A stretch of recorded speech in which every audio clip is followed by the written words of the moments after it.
Good morning. All right, so for today's Sunday morning ride, I'm taking out my 1972 Norton Commando 750. Every Sunday morning, go for a ride with my dad and my brother. We go somewhere for breakfast. I've had this for about a year and a half. Went up to North Carolina and picked it up. It's kind of a basket case. Replaced a lot of stuff, and now it's a good, it's not really a show bike, but it is most definitely a good good riding bike. All right, so let's get it fired up. So start this thing up. There's a couple of different ways that people will tell you to start these. I've kind of got this down for what works for me. Of course, you get your fuel on. You have two petcocks on this. The right side is the on, the left side is your reserve. So you just need to turn one of them on. And let that fill up there. A lot of people say you need to give it a prime kick. That's not the case for me. And you tickle the carbs there. A lot of people also say you push that until fuel comes out. I've found if I do that, it actually makes it harder to start from flooding.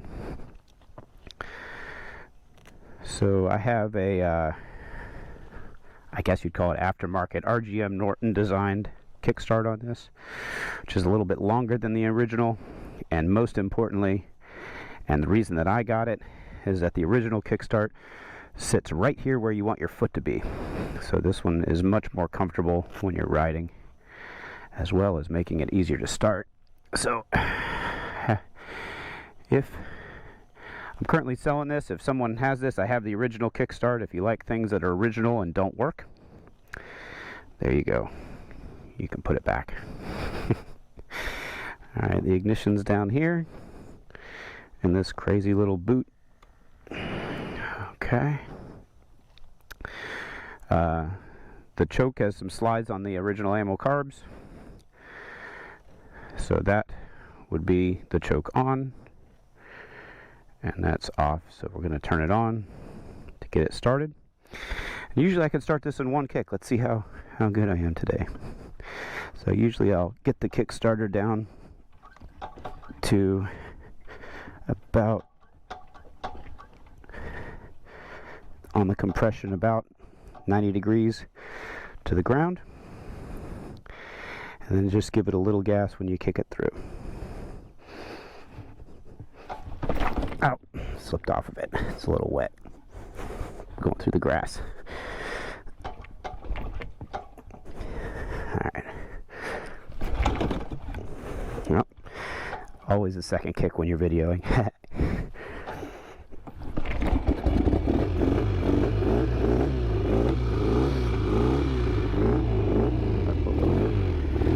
Warm up just a little bit before taking the choke off.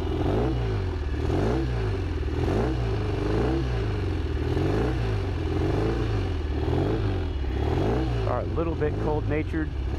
See, I put in oil. The original engine to this, I have. It had an oil pump failure, so it's the barrels and pistons and connecting rods are not good, but I have the cases, the crankshaft, and everything else if you want to rebuild it. The engine that's in this is a 1970 non-combat engine, which is a little bit more reliable and has better oiling than the combats.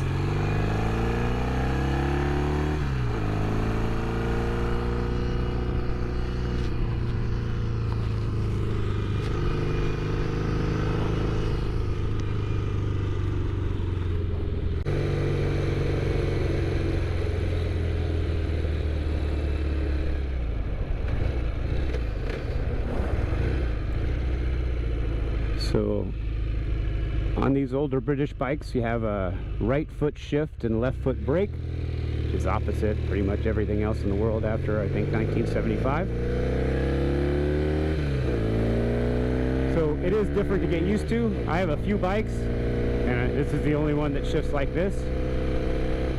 Once you get used to it, it's pretty easy, and it's actually just as intuitive of the standard layout. So it's got a 4-speed transmission, so it's actually 1 click up and then 3 clicks down is the shift pattern, and it's pretty, I don't know, after getting used to it for a while, it kind of like second nature. I jump on it and I don't even really have to think about it anymore. So it's definitely different, but not too bad.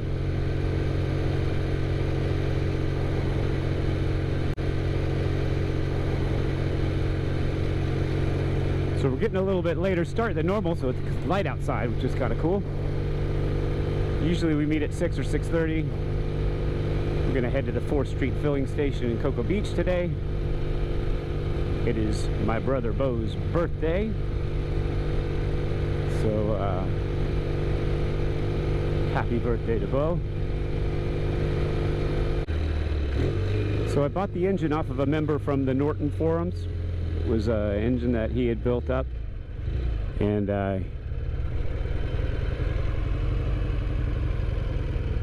was in really good shape. He sent a Mikuni carb with it, and that's what he had used with it. And a lot of guys like the Mikuni carbs. I did use the Mikuni carb for a little while. I did not like it, really. It just seemed like it didn't have the top end that the twin Amals did. So I put it back to the original carbs from the bike. And it seems to start better, run better, a little bit faster. All right, nice little sunrise over the gas station.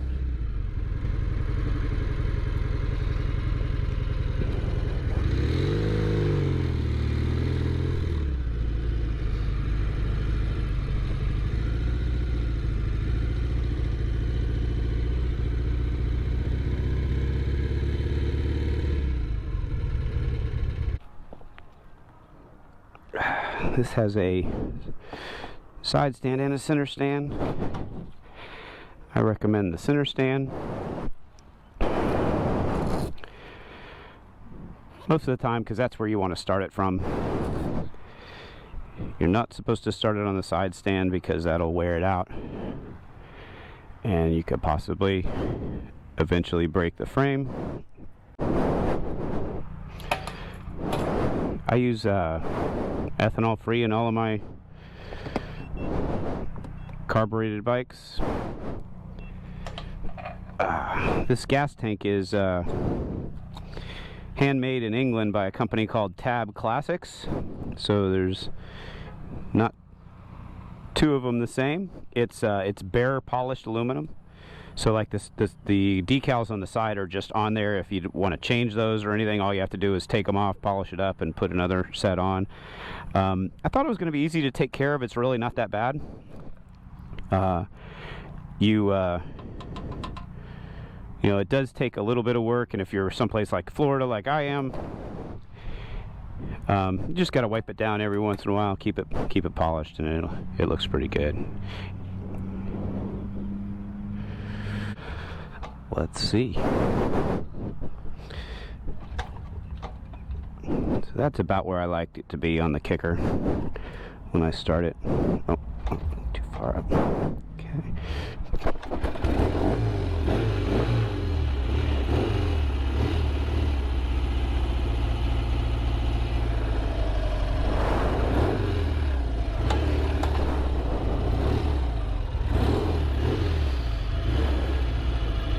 So it's going to be a nice day.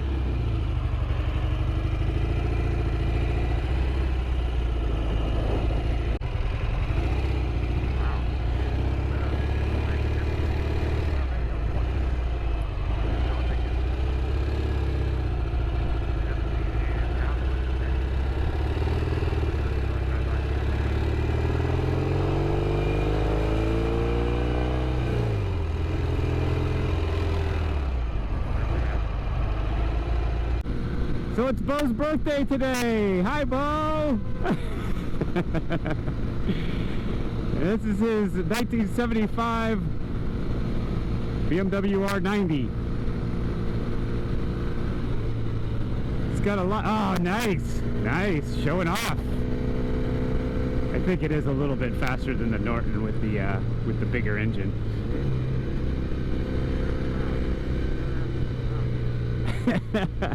That is one good thing about the Norton. The Norton does stop. I got it pretty well going with custom brake line and a very well adjusted original 18 caliper.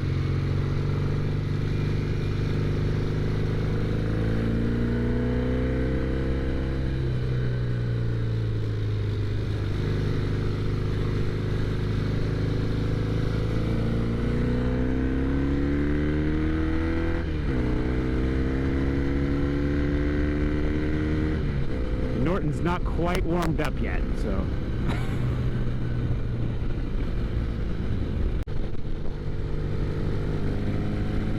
Let's go check out Dad's bike. What year is this, Dad? Yeah. I'm gonna say 98. 98, 99 BMW K1200 RS.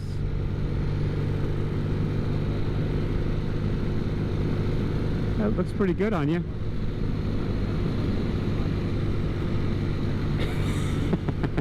Yes, it's the only motorcycle he has that weighs less than 800 pounds.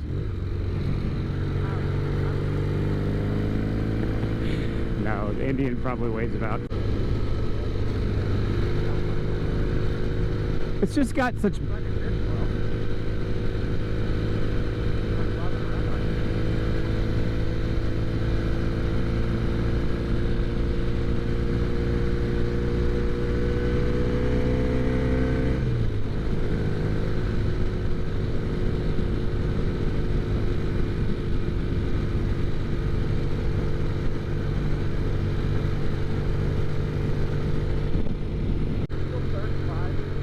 Yep. I don't know. This is a great place to catch people as they accelerate 55.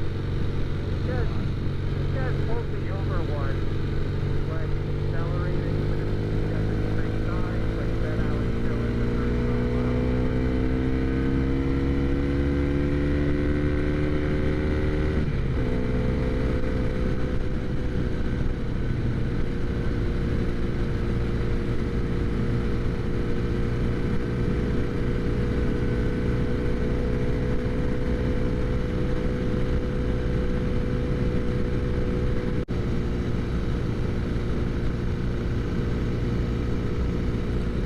Like most old bikes, it did leak a little bit of oil just out of a little bit of everywhere. I actually took a tip and took a shim out of the oil pressure release valve, and that actually dropped the oil pressure when it was cold. So currently it really doesn't leak oil either, which is pretty good for a 1970s British motorcycle.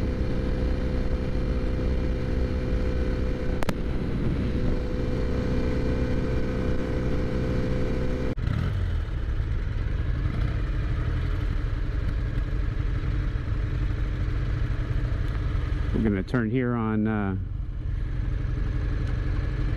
528 and go by the Port Canaveral cruise ships on our way to Cocoa Beach for breakfast.